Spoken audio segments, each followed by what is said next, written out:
नमस्कार विद्यार्थी मित्रांनो, आज मी तुम्हाला किचन ऑब्जेक्ट्सबद्दल काही वाक्य इंग्लिशमध्ये कशी बोलायची ते सांगणार आहेत.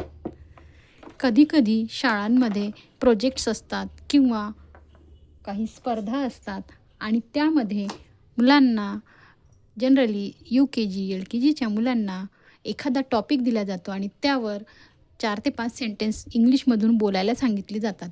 त्यावेळेस काय आणि कसं बोलायचं हे आपल्याला माहिती नसतं. त्यासाठी मी हा व्हिडिओ बनवत आहे. तर चला, मी तुम्हाला एक किचन ऑब्जेक्ट्सची ओळख करून देते आणि त्याबद्दल एक दोन वाक्य बोलून दाखवते. So first kitchen object is chopper. This is a chopper, and chopper is quickly cuts the vegetables like carrots, potatoes, tomato, onion. It save our time. Second is strainer. This is a strainer, and strainer is used to separate liquid from solid. And third is peeler. See, this is a peeler.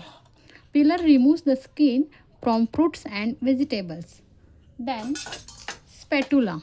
This is a spatula. Spatula is used for flipping and lifting during the cooking. And last one is rolling pin. This is a rolling pin. See, rolling pin is a cylindrical shaped kitchen tool used to make roti, chapati,